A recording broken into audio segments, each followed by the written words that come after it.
There's no excuse for paying the kind of money we pay in taxes for schools if our kids aren't getting a decent education. They ought to be efficient and effective. They ought to work, and teachers ought to get paid commensurate with the kind of jobs they do, and they deserve better pay, and ours are now the best paid in the entire region of anybody's, but we're getting the results for it. But we also ought to protect the rights of people who want to educate their children at home or put them in a private school. There's an incredible sacrifice that parents make when they choose to educate their students at home. And in my state, we decided that we're going to make it easier rather than harder, simply this, because the purpose of government is not to complicate life for mothers and fathers. It ought to be to facilitate. It isn't to undermine their authority. It's to undergird their authority and to recognize that the basic unit of government is still the family, it's still marriage, and marriage still means one man, one woman for life, and nothing else.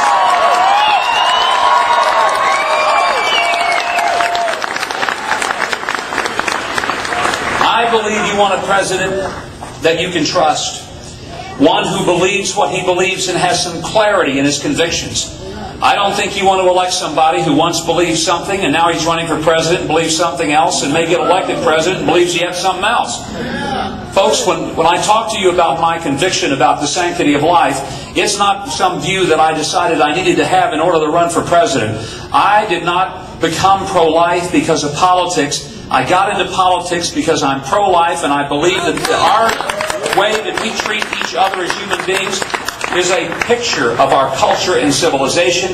It is an issue on which I will not and I cannot compromise. I believe life begins at conception. It is our duty and responsibility to protect life in this country.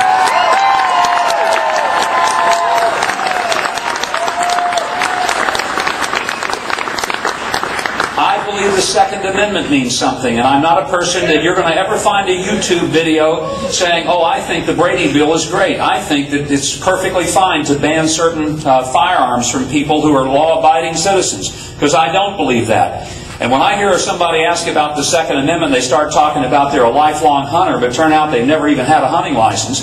I got to wonder about, not just they understand the Second Amendment, but how honest is that? Folks, the Second Amendment is not about hunting. It's about freedom. It's about whether we can protect ourselves, our families, and our property. Our founding fathers gave us that constitutional right for a reason. I'm not confused about what it means that our tax system ought to be in helping small business owners to succeed. 50% of every job in this country comes from small business owners. 80% of the new jobs come from small business. And yet today, if you're a small business owner, I don't have to tell you, your toughest competition doesn't come from the guy across town or across the country or across the world. Your toughest competition comes from your own government, which constantly puts its foot on top of your neck and does everything it can to complicate your capacity for being successful.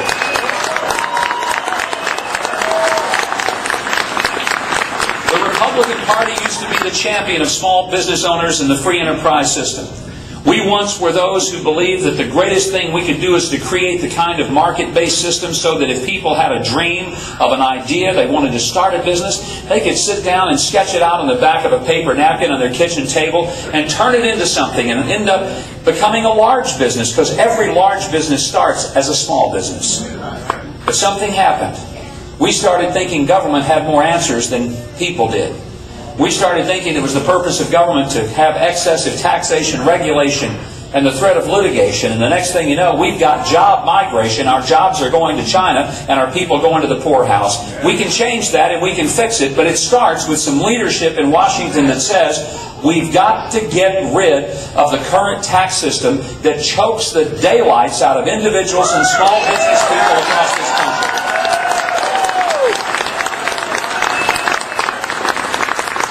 Now, you're going to hear some people talking about wanting to tinker with the tax code and make some changes in it. Oh, it needs more than a few little tweaks and touches. Where I come from in South Arkansas, we like to say, if you can't fix it with WD-40 and duct tape, partner, it can't be fixed. And our tax system, all 66,000 pages of that nonsense, is beyond repair. I've got a better idea than letting somebody in a policy-wonk manner get in there and play around with it. Let's get rid of it. Let's institute the fair tax. And when that happens, here's what we're going to do. You see this? This look familiar? One of those tax forms that you just love to hate every April?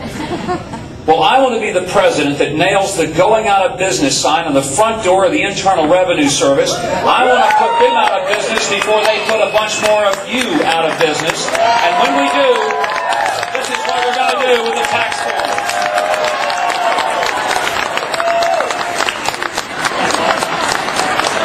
We won't need a mountain of paper because we'll have a tax system that is going to be actually fair to us. The fair tax no longer penalizes productivity. It lets you earn, save, invest, buy and sell. Taxes would be at the consumption level, and guess what happens? No more underground economy. Illegals, prostitutes, pimps, gamblers, drug dealers end up now having to pay the taxes that you already pay. Wouldn't that be a novel idea in America to let people join you in the tax code?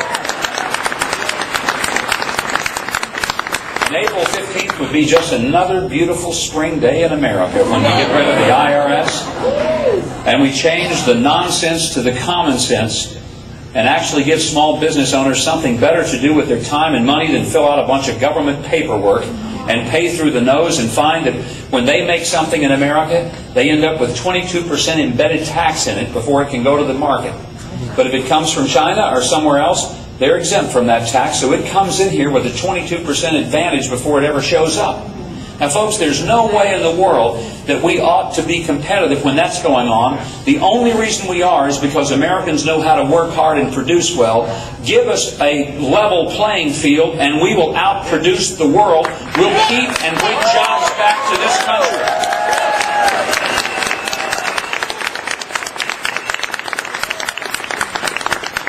And we also know this. As the Congressman said, it's time that we get serious about our national security, starting with our own borders. It's absurd that right here at this airport, if you want to fly somewhere, you have to have more documentation and more paperwork on you to get on an airplane than illegals have when they slip across the border. Now, folks, that's not right. We're going to fix it. I am the only candidate that's proposing we will build a fence and make it so that you can't get across it. We'll do it within 18 months. We will end amnesty in sanctuary cities. We'll have a process where you have to go to your home country, start at the back of the line. It's not because we're being mean. It's because the law ought to be followed by everybody.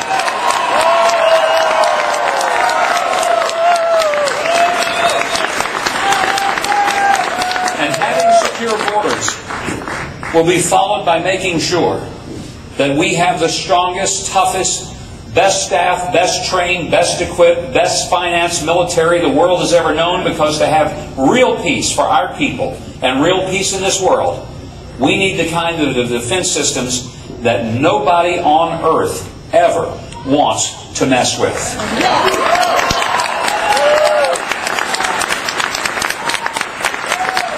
And I pray they don't have to go to war. I pray they're never engaged in a battle. And they're less likely to be if they're stronger than anything this earth has ever seen. Yes. But here's one thing. If they do go, one thing I pledge is that they will go with a clearly defined mission.